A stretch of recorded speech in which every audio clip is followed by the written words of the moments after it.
See, that's not your typical jungler to pick with very CC heavy solo lanes. Yeah. A lot of times you would actually see something like an Elise paired with Renekton or Syndra for the hard CC combo, but I also think Trundle's very strong. It's something that I've personally been playing a lot of as well, so can't completely fault. All right, give me the Emperor of Rome treatment here for the Dignitas draft. Their CC, they're engaged. Thumbs up or thumbs down? Which will it be? Is it good enough? It is more up. So you know how— You are the Emperor of Rome. Yeah. You must choose one or the other. I'm gonna turn the thumb like 30 degrees up. And then I'm done. The Coliseum spectators would be so frustrated. They'd be like, eh? Do I cheer? Yeah. So a slightly upturned thumb for the draft of Dignitas. They can fish with Zoe Bubbles, they can initiate with Gravitum, and Akaadian on Lee Sin can initiate fights if he's able to get on Misfortune. That's the path forward I see from Dignitas. It's not like a Leona MF, let's go with Sejuani, like bunch of initiation, but it is working up from what they did last week. And we're in week 7 now. There are 2 weeks left to play after we're done here. And as we already mentioned, these teams are tied for 6th at 5 and 7. 6 is the playoff cutoff. That's how you get in. So you need to get every single one of these wins against these other teams close to you as you can. We can't just say, oh, it's a no big deal game anymore. These really count. Yeah, and I think tied for 6th could just be 6th and 7th. It's a tie between 6th and 9th. So they're competing with 3 other teams that they are directly tied with that they need to be able to move forward, which does make, to me, just this game even more important. We're on to the Rift now. Dignitas and 100 Thieves, seeing who's going to come out on top here. All eyes on Akaadian here for Dignitas. Moved into that familiar situation, being subbed in Grig's place. Dignitas thinks that he's the answer, but as we're waiting for the minions to spawn, we've got Avli standing by on the sidelines with Think Card. Take it away. I think Flowers basically built up the question right there. Biggest question, Akaadian in this week. What was the thought process behind it? Yeah, so we think both players have a ton of strengths, but Akaadian brings a little more vocal, a little more communication. And so we think that's really going to help the team a lot because he makes really clear plans. Great. We saw Johnsun just blew the flash right there. How's he been doing? How's he been growing? We're now 7 weeks in. Yeah, so Johnsun, I think he's been performing really well for a rookie. I think that if there were other rookies in the league, he would win Rookie of the Split. So I'm really excited to see the type of player he grows up to be. Thank you so much and best of luck. Back to you guys. I'd vote for him for Rookie of the Split. Yeah, he's been good. Yeah. Why wouldn't you? Well, there's not really anybody else to vote for. But even if there was, like Think Card said, I think he still deserves it. Yeah. In a hypothetical world, but coming back to mid lane here where we are in the game. It's Zoe versus Syndra. We're not going to see any escape potential with Zillion ultis this game, so if Froggen can hit some big bubbles as this game goes on, that could be exactly what Dignitas needs. Remember, this team came out real hot and spicy in the first couple weeks here of Spring Split. There were so many people excited about Dignitas, but then the brakes got hit rather swiftly. Yeah, I was one of them. They started 3-0. They have been 2-7 since that point. So you can tell that the frustration has definitely been brewing internally. You mentioned we saw just now Thinkart talking about the jungle substitution of, hey, Akaadian makes really strong early game plans. And a team that has lost 7 of their last 9, I think it's important that you get someone who has recent experience winning, which is what Akaadian has from Academy, because there is a certain level of like losing games, as we see again coming in mid. Meteos drops down the pillar, but the disengage from Froggen is there.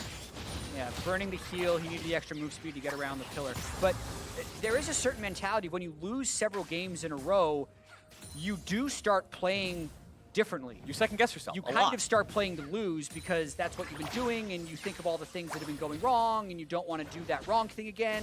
Whereas someone who's been winning a lot is far more likely to take risks, and they have all these memories in the back of their head of things that have been going well, and they're more likely to do them again. So I can really understand the substitution along those lines, as well as Akaadian also just being a good player. It's Chad plays versus bad plays. You make a lot of bad plays if you're on a losing streak. You make a lot of Chad plays if you're on a winning streak. And they want Akaadian to come in here and chat it up here for Dignitas in the jungle.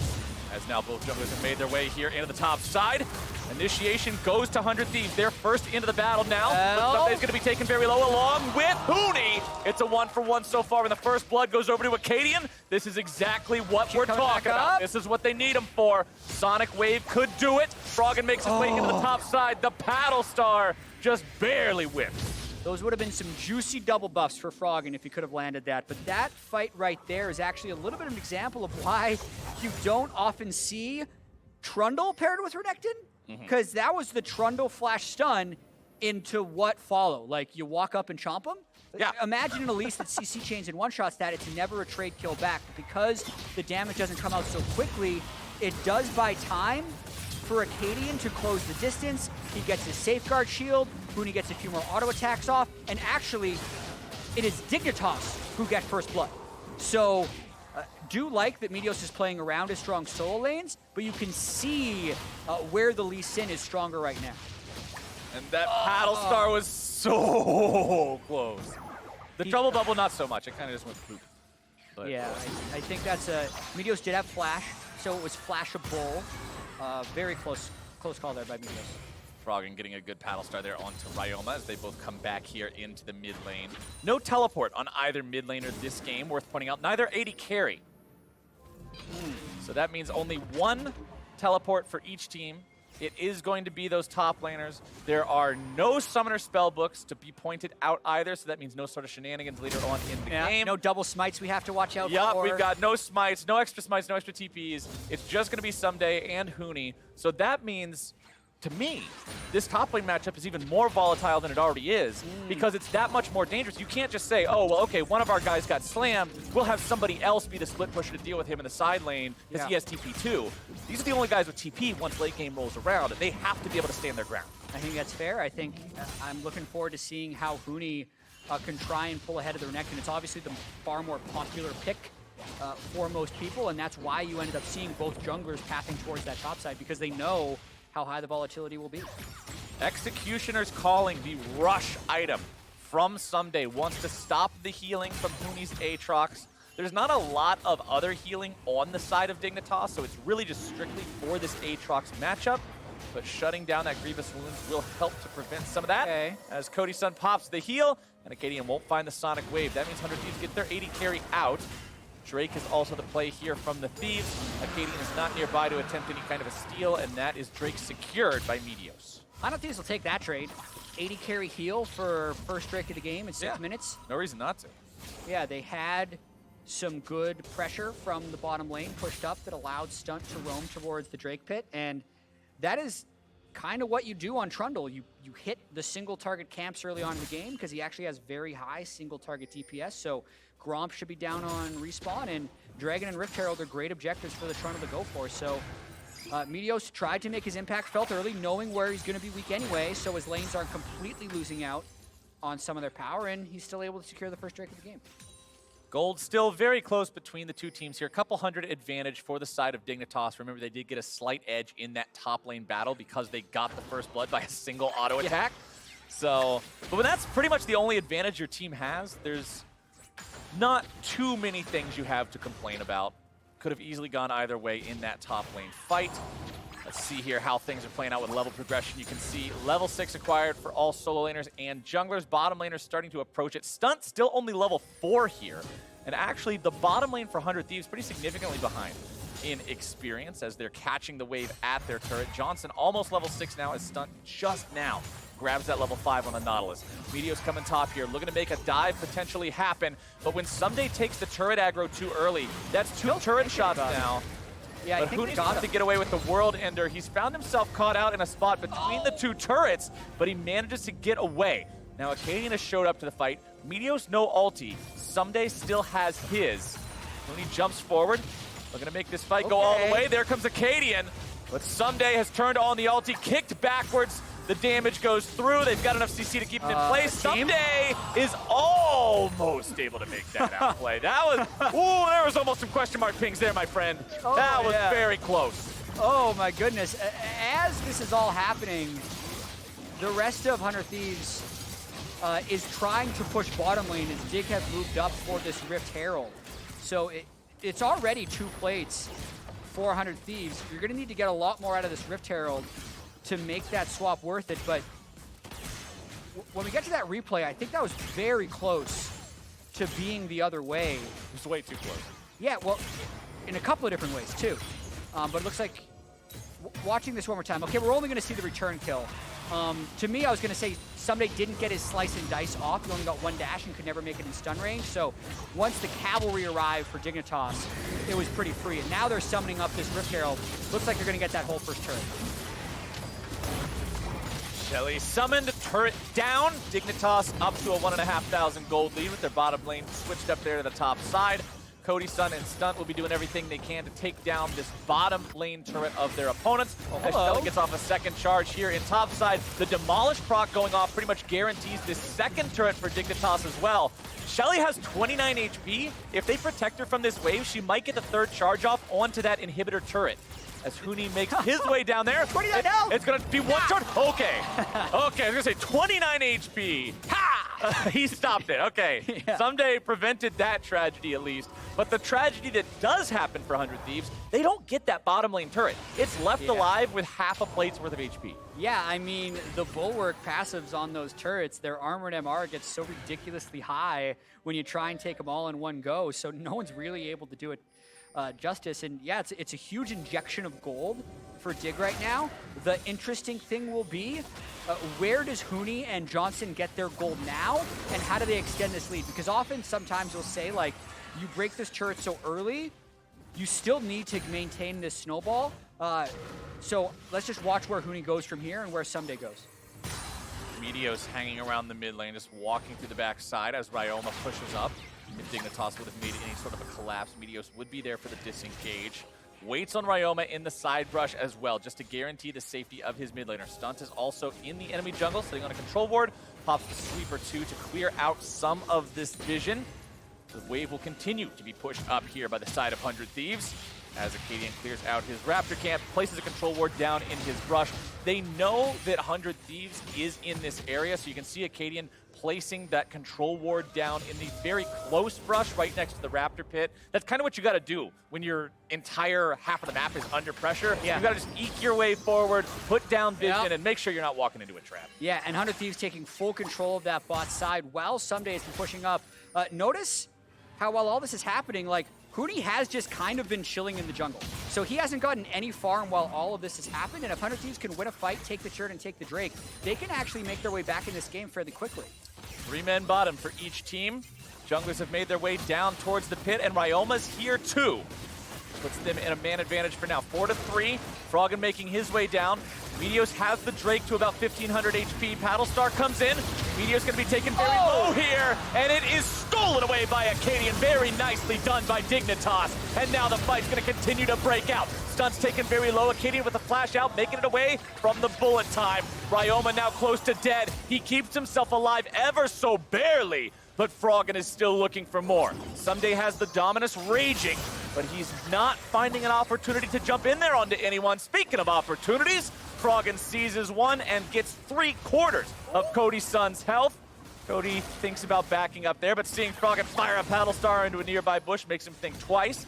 And because they won that fight and they got that Drake, Dignitas has control over this bottom part of the map here. Cody still just can't have an opportunity to go home, man. All he wants to do is go home. Yeah, walk back farther and then start your recall. Cody's son gets an interruption for about 20 seconds. And Captain Flowers, that was such a crucial smite steal by Akaadian. It really was an opportunity for 100 Thieves to make it back into the game. Ssumday had a level advantage up top when the TPs hit.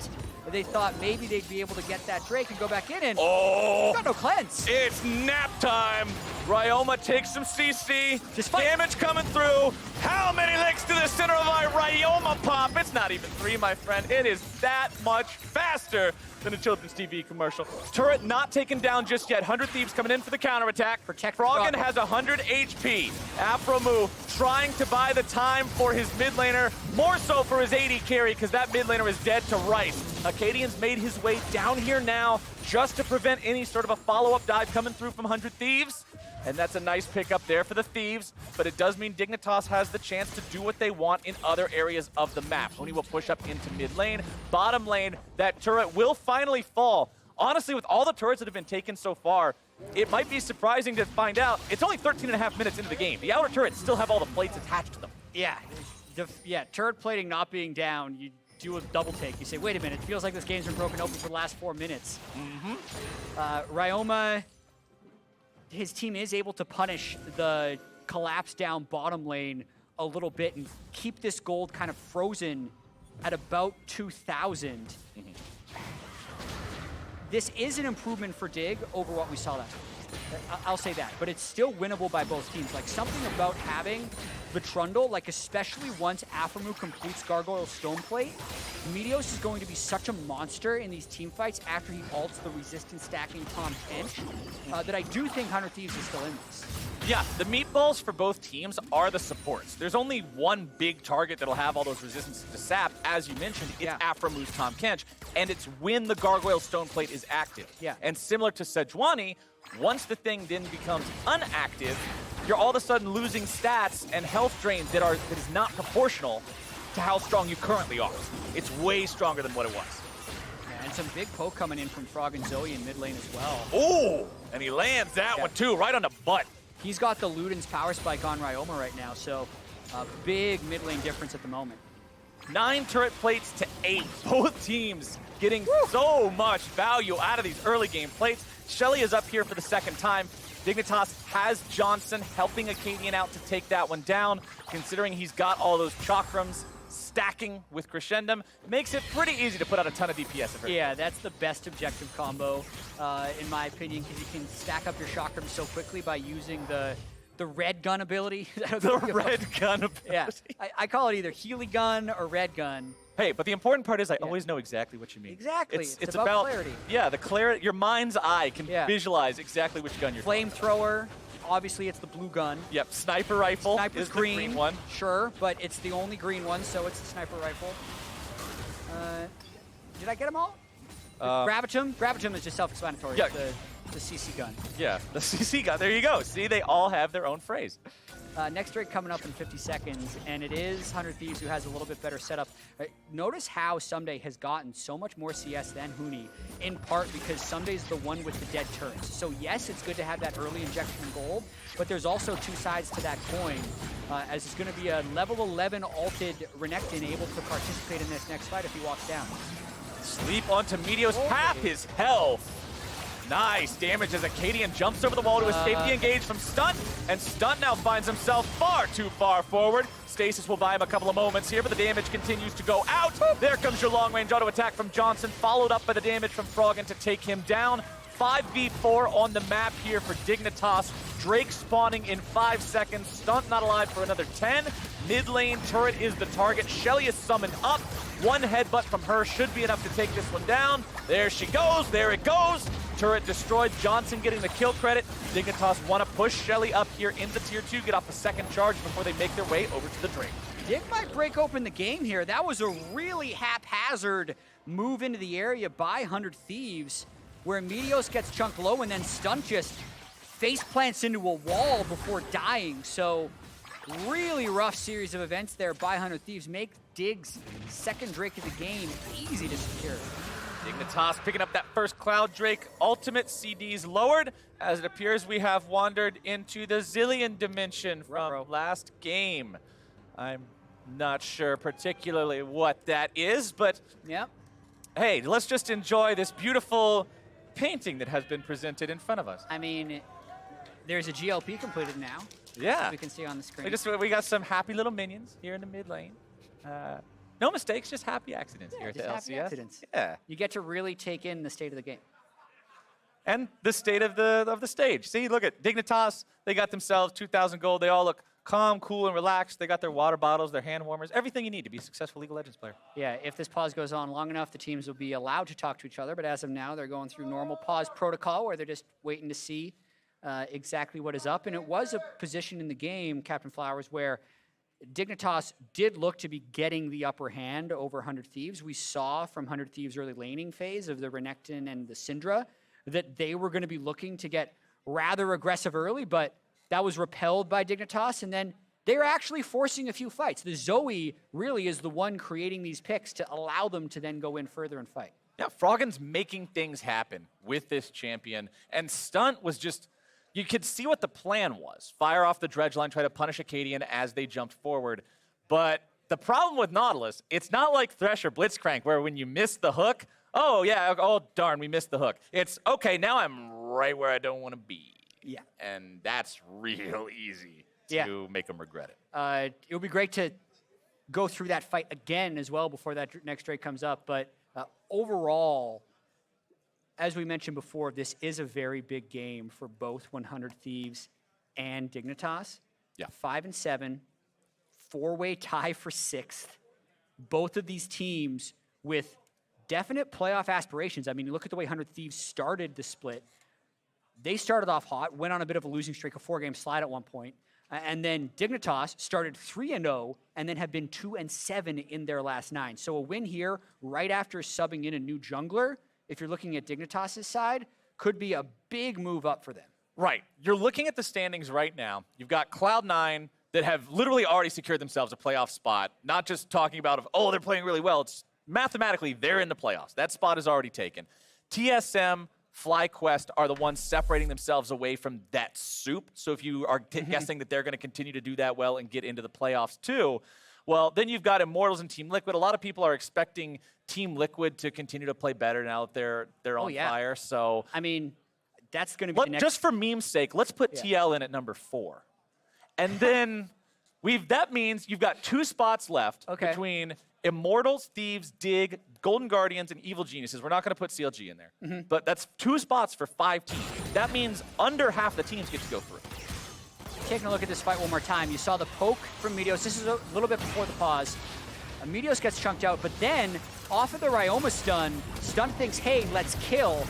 Meanwhile, Cody was never in a place to follow up, and Meteos had just been pushed out of the fight. So definitely a mistake by Stunt. And then what ends up happening after he dies to the Zoe Q after Cody Sun heals him, that allows Dig to use the Rift to break about a turn and a half, and then Stunt's death timer is long enough that they can then take both things off of that. But to get back to your standings point, after today, we're going to have like 5 games left for each team. Yes. And for those of you who don't know, there are new playoff format changes for 2020. It's no longer the top 2 teams getting a bye. It's the top 4 teams essentially getting a double elimination bracket and the bottom 2 teams starting in the losers bracket. Yeah, single elimination. Single elimination, yeah. So 1 will be able to pick between 3 and 4. 2 will play the other team. The losers of those games will then play 5 and 6.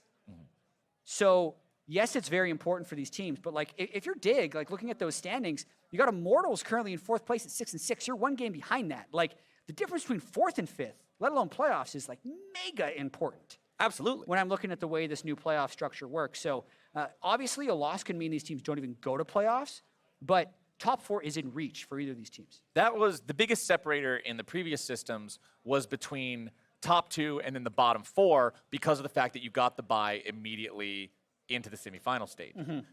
Now it's the difference between top 4 and bottom 2, because bottom 2 essentially gets a bye into the losers bracket, which is the opposite of the bye that you want. Yeah, it's kind of a bye. It's just assuming you lose your first matchup. You just don't have to lose. It's a negative bye. Yeah. So considering that's what it is for those 5th and 6th place teams, you really don't want to be there. And when, like you say, it's as close as it is with current number 4 sitting at 6 and 6, 1 win could be the difference between being 4th or being 5th. And having that second opportunity to play for a playoff spot and go on that trip to the finals or not. Yeah, and for the people watching right now, apologies, there was a pause. We're still waiting on updates about what the resolution of this is. If you've been watching all day, C9 lost their first game to TSM. If you haven't, spoilers. Yeah, well, okay. Whoop. And also, the other thing I'm really looking forward to today, beside the resolution of this game and who can break the tie in 6, is like, how good is TL going to look? Because like so many of these teams today have made a roster change that we're trying to see the fruits 4 different teams. Yeah, like Akaadian already coming in with a sweet Dragon Steel. We'll see how Tactical ends up doing when he goes in. We're going to see CLG's new AD carry in that game as well against Team Liquid. So there's a lot of dynamic stuff happening here in Week 7. All right, as we continue to investigate what's going on with the game, we'll give you guys some details as soon as we can. But for now, we are going to toss things back to the desk as they will continue to guide you on this trip through the break. Take it away, gentlemen. Thank you very much, Captain Flowers. Exactly as he said, League Ops is investigating the technical issues taking place on stage now. We'll keep you apprised and updated as we learn more information to get this game rolling again. But gives us an interesting opportunity to talk about the game as it is in a paused state. And I want to roll it all the way back to draft. In particular, I want to take a look at Dignitas, because one of our criticisms of one of the defining characteristics of Dignitas this split has been hot and cold. And I kind of want to identify what they think is their remedy to finding consistency. That's a hard question. Was that a hard question? That's a hard question. You weren't expecting that, huh? Yeah. I think it's a hard question because they're not doing anything crazy in draft. Yeah. Like you first pick Aphelios because it's up. Okay, you pair it with TK to defend it. Zoe's one of the most powerful picks in the meta. Akaadian's best champ is Lee Sin probably. So like it does feel like comfort is their solution to avoiding these hot and cold moments. Okay, I will say it is a lot different than the Ignite Lucian top. That's kind of what I'm getting at. Okay, so That this was is a the bit Ignite back. game. Yeah, so this is that is true. So this is a bit back to there's a lot of like consistent picks here, and the composition as a whole feels like pretty normal. There's nothing too crazy, and especially on blue side they picked the Aatrox early, so there's not a fear of top lanes getting banned like we saw in the C9 game, and they picked one that's like pretty stable and doesn't have many counter picks left. Yeah, I mean, these champions right here are some of the most picked in every single role. And they're taking diversion. A lot of people had criticisms before from like the first pick Elise, right? With multiple AP solo laners and stuff like that. They're trying to avoid these types of problems. I think the bigger thing is jumping into the game and how Akaadian actually has played around their objectives. Right, and top side is where all the action took place. Huni versus Ssumday, but how the remaining members of the team would come and affect that matchup. So I want to dive in to a couple replays here in the top lane to see how it broke down, because Dignitas will find their opening eventually with that Rift Herald push through the top lane, but it took some work to get there. In this one, we start out, Akaadian had just finished up the Scuttle Crab, clearing from bottom up to this top side. Let's take another look at it as we get Zilean, honestly, has like disrupted this entire timeline, I believe, today. Get a little rewind here because you can see him go for it again. Huni flashes away, but he knows that Akaadian is right on the way. Lee Sin is one of the best, by the way, for proximity counter ganks here because of the safeguard in immediate focus down there onto the Aatrox. They actually cash in on first kill there, so they get the bonus gold for that first blood and the chase down. And then with the continued focus, once again, Akaadian comes over second as Huni buys time by running away. And Lee Sin is so much better at turning this around because level 6 on Lee Sin, playmaking with your Dragon Rage rather than just the Shred ultimate there for Trundle, not going to help him out in the duel. This is where I want to come to you, Mark, because I want to recall to your segment done on Licorice at the top of the day around his play on Aatrox in a losing matchup. Here, Huni was under a lot of pressure. How did you feel about the way he has dealt so far, or in the early game with the pressure that was sent towards him? I think one of the things we talked about was not necessarily playing with your jungler at the top of the day segment, where Blabber was actually playing a bot side to swap out of situations. This time they did play around it a little bit more, but it wasn't Grig camping. He was doing other things. And Akaadian. I'm going to make this mistake. Totally understandable mistake, because up till today it was Grig. But to Kobe's point, it's not like Akaadian is sitting in a brush waiting for the pressure to come. He's doing things on the top side so he can react. Which I think is still a pretty good use of the jungler's time, because what you don't want is like, I feel pressured by the Renekton and Trundle, sit up here. And that's not what's happening. Exactly. Jungle is an efficiency-based role with your time. Every second you should be killing something or gaining some sort of objective for your team. Warding and stuff like that is all included. So he's trying to remain on the side where they know they're going to need defense while still gaining gold from clearing from the bottom side up towards the top side. But Huni deserves a lot of credit for buying that time. Because so many times, your jungler is at your Gromp or at the Scuttle Crab and your top laner dies. We all know that feeling from solo queue. You're like, I'm on the way. I needed 5 more seconds to get there. And Huni buys those 5 seconds in both these critical cases. And I got to shout out Froggen, too. You saw him collapsing on both those plays that were happening on the top side. He didn't get a kill in either of them, sadly, but he's making the right plays now, leaving his lane to collapse on these top side fights, like we've seen Niski doing. And so it was a good look out of Froggen, even if it did hurt him a little bit in the short term. He could have landed that bubble on the initial one and had to kill himself. Should have seen how happy probably was. I was so excited. He turned around and he exclaimed, "Did you see that? He left. Froggen just left lane. Not only did he leave lane, he left an entire wave Yeah, in this the mid lane." is not Flame. This is just this style of movement, not just Froggen specific, just mid laners in general. Yeah. If you see that 7 CS just like walking in, you're like, I'm gonna go leave for this chance to get a kill.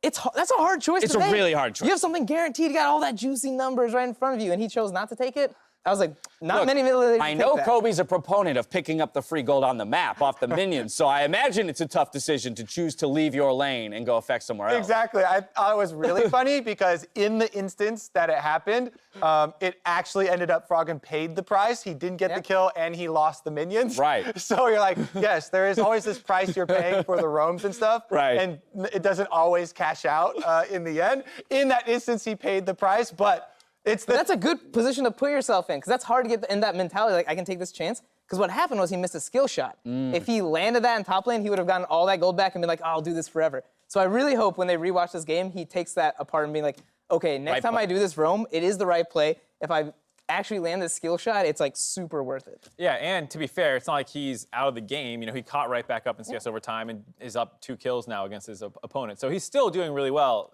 on top of being able to roam and influence the map. Results-based analysis. I like I'm it. saying. I do have a quick update as a result of network issues on stage. League officials have initiated a chrono break, and players will connect back to the game at 17 minutes and 10 seconds, shortly after the Dragon was taken. We'll return to the game as soon as the players are reconnected. And so now I kind of want to talk about games, less so game state, but where we go from here and the importance of this match. It should be reiterated that these two teams are tied in the standings at 5 and 7 in that big 4-way tie for 6th. So separation here between teams and those that are even with you in the standings is all that much more important. So for both of these squads really trying to put up a victory, Dignitas in the driver's seat, it seems, at the moment. Yeah, and I think they're looking pretty good to me right now. I like what I've seen around the Drakes and Froggen's ability to land poke and set stuff up for his team. And that's something that they can then easily, like, you just keep applying that same game plan to later in the game where you start playing around Barons and stuff like that.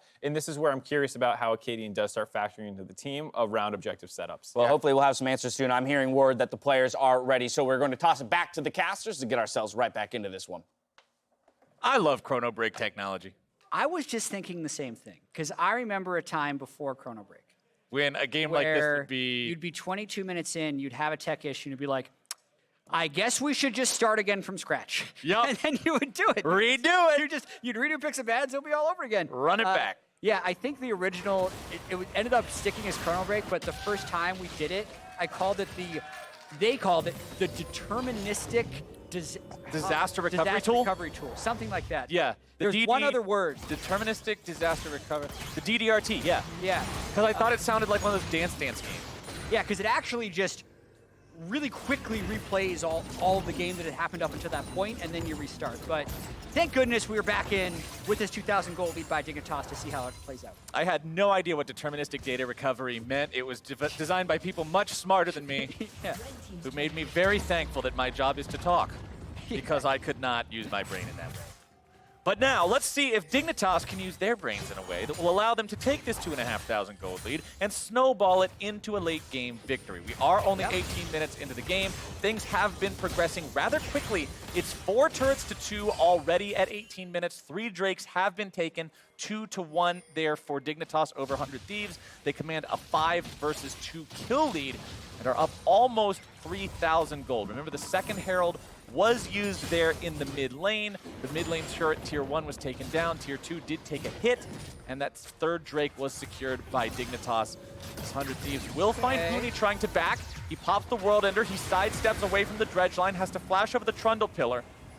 100 Thieves will get that summoner spell out of the Dignitas top laner. Yeah, and trade Aatrox for Trundle ultimates.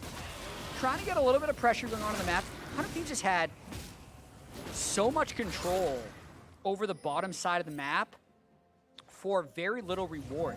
That Drake steal by Akaadian is actually pretty critical, as I think getting the Dragon Soul would have been one of their more important win conditions. You could argue about how strong a Cloud Soul really is, but on champions with frequently used ultimates like Zoe, it can end up actually being very good. Aatrox also can move around much more quickly after popping his ulti that is normally going to give him a huge burst of movement speed anyway.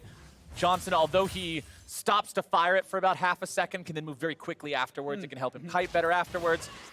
Aphromoo, I guess it's kind of a meme one because he starts to cast it and then just sits there with his tongue hanging out for 5 seconds if he's waiting for somebody to jump in his belly. But I actually think that Cloud Soul is very interesting in that regard because all the other ones are generally just useful for what they do. Like every champion is happy to have a shield, is happy to have regeneration, is happy to have bonus damage.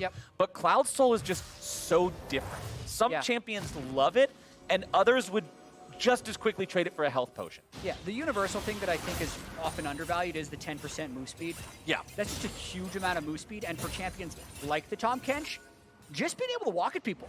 Like, it changes that entire dynamic of them being able to walk away from you, and Tahm Kench can just go up and eat them. That's, I'm talking about the active part, by the way. For sure, So, for sure. Before anybody thinks that I think a health potion is worth 10% movement speed. No, just the active part, because I immediately think of champions like Jhin, who roots himself for his ultimate, and then, well, and you're like, what are you doing? You're not going to get a lot of movement speed out of that one, but we'll see who, if anyone, is able to get it today, because since we do already have a 2-to-1 score, that means it will take at least 2 more Drakes before that soul comes online. 90 seconds before Dignitas or 100 Thieves could make the play for that next one. Baron is up now, but 20 minutes into the game, neither team would be able to do it exceptionally quickly. 100 Thieves trying to defend that mid lane tier 2. Dignitas want the push. They already have it down to about a 3rd HP because of what Shelly was able to do earlier. They have control over this bottom side 100 Thieves jungle. They're stealing away the blue buff. Give that to Froggen and make it so the poke will be endless for this Drake fight. Yeah, just spam, spam, spam as the Zoe really close to chunking Ryoma out of that lane entirely. Watch the pressure of the waves and what ends up happening with these trades. There's a chance here that 100 Thieves actually just trades Baron Vision for this 3rd possible Drake for Dig and then opts to fight over the Soul, because like just looking at overall like where the 100 Thieves members are is like they're all taking control of this part of the map, which will leave this part of the map completely free for Dignitas to take. And before we had the break, you were talking about how Froggen's making things happen with this Zoe and finding picks with the trouble bubbles.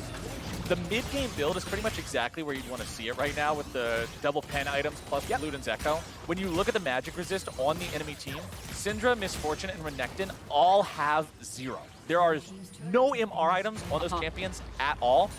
Meteos specifically bought a Negatron Cloak because of the Zoe.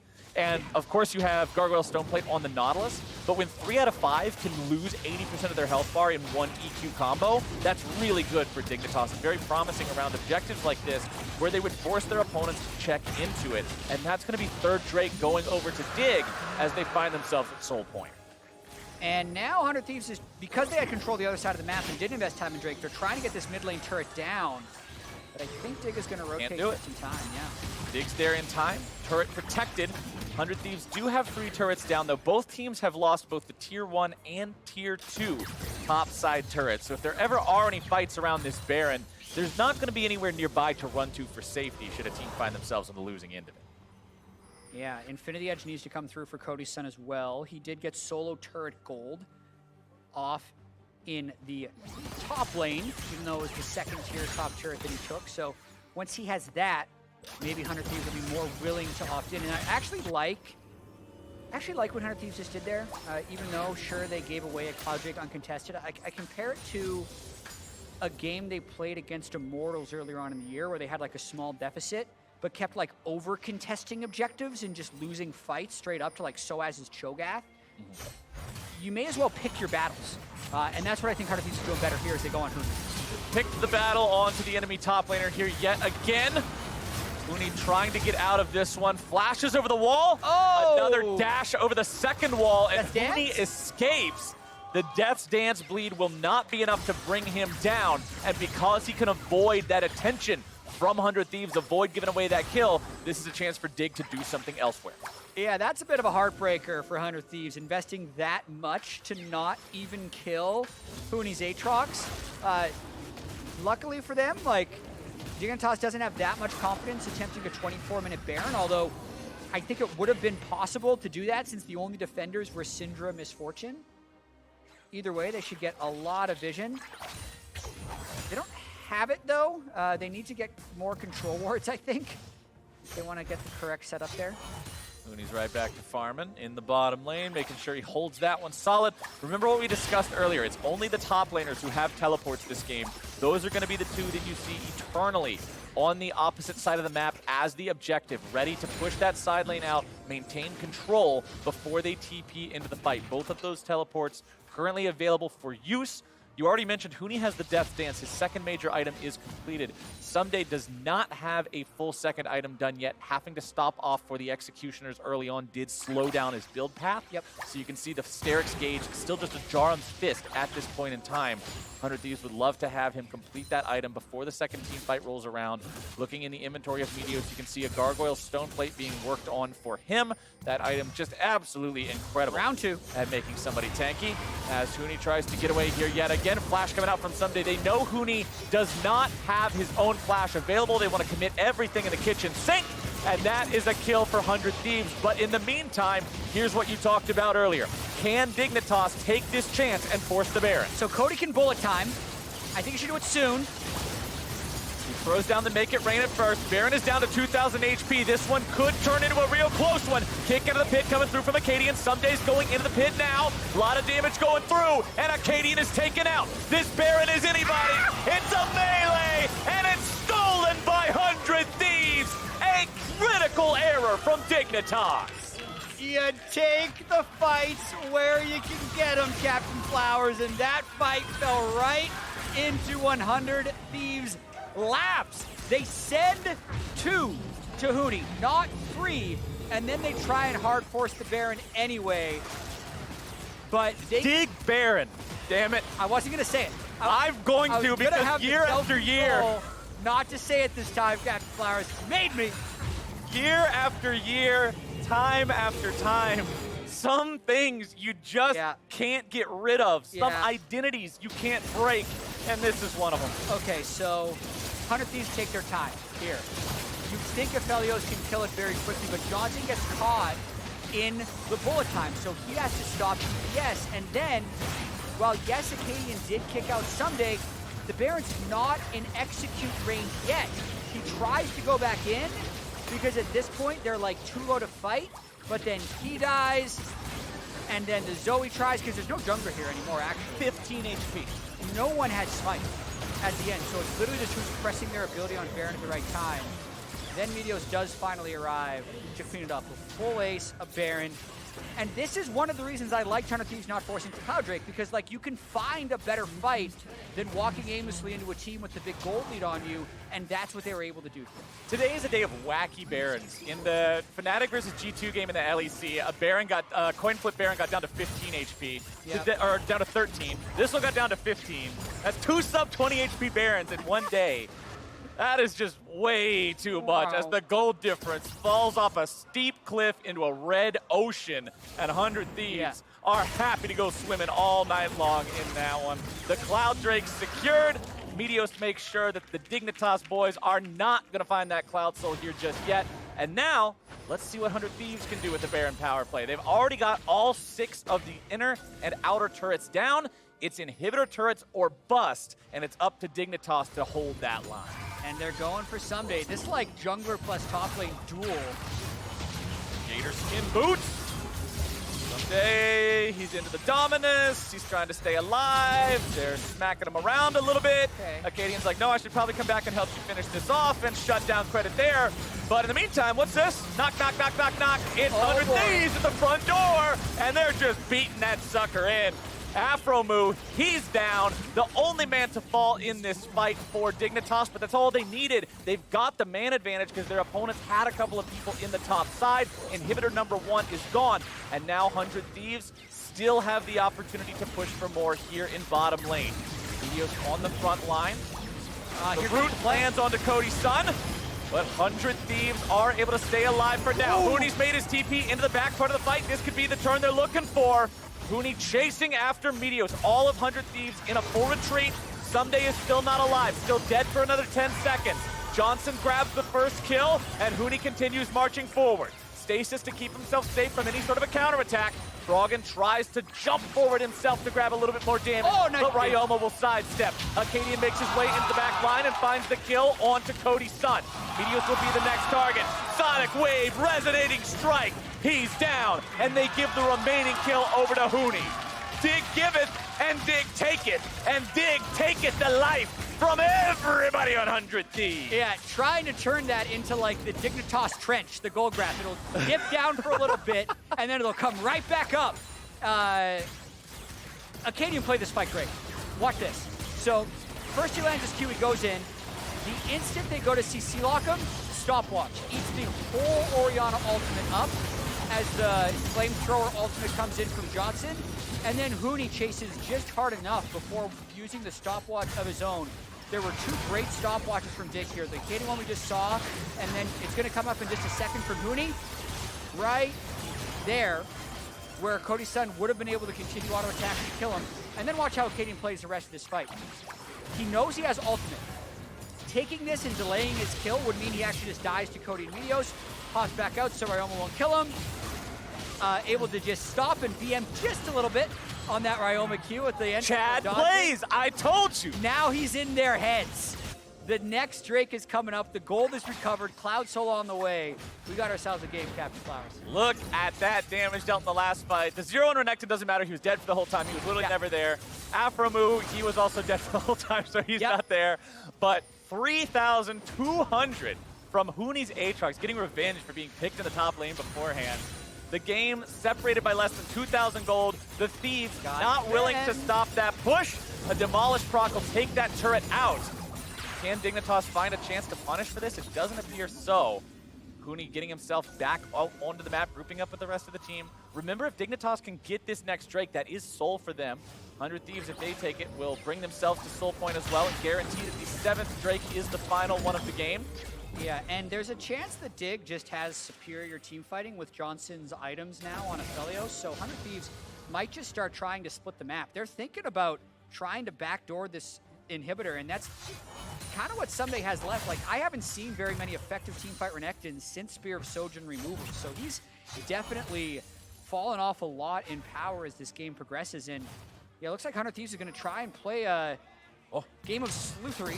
Here comes the brush cheese. Huni's found himself in a 1 versus 2, but he decides to turn it back around onto Cody's son, who has to flash away.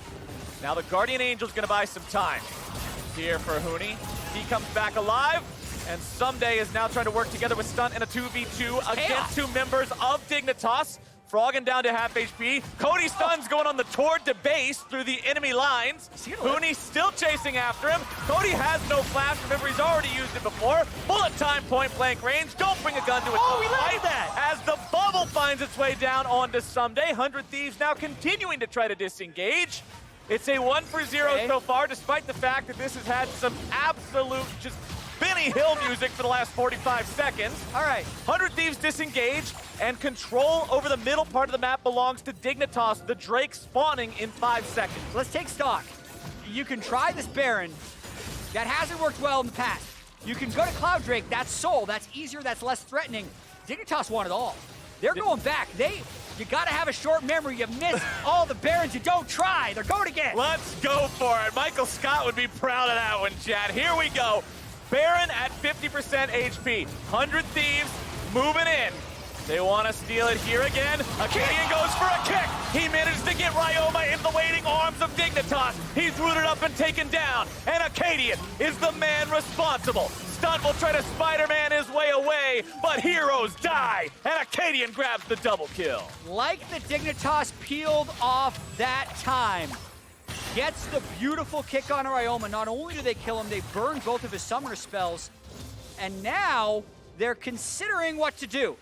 We got 2 people on Cloud Drake, but if they overcommit to Cloud Drake, 100 Thieves can take the Baron. Dig doesn't have vision of the Baron. That's why Huni's going in to get it. Huni making sure that 100 Thieves isn't up to anything tricky. This is good. As Dignitas grab themselves the Cloud Soul. Critically, they take that objective that will give them that nice movement speed advantage, that extra utility in the upcoming team fights. Aphromoo bringing in the cavalry here with the Abyssal Voyage. Meteos is now drowsy. If you kill the jungler, it means a lot. But if you don't kill him, that's just ultis used there. World Ender down for Huni. Meteos is at about 50% HP. Gargoyle Stoneplate ready to go for him here in a few seconds, but the active not ready yet. Actually, everybody's Gargoyle Stoneplates were all used at the same time by both supports and Meteos in the last fight.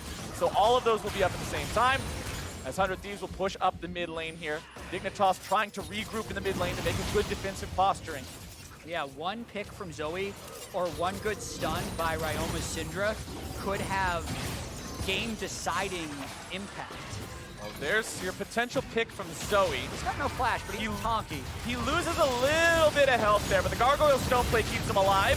There comes your bullet time to prevent Dignitas from coming in to help Huni out. He loses a lot of his HP. Aatrox will be able to heal up pretty effectively with the Death's Dance.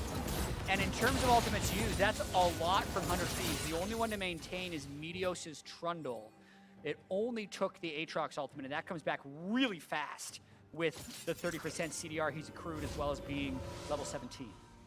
100 Thieves still have the priority over the map for now. They're down 3,000 gold. They're down a Drake Soul.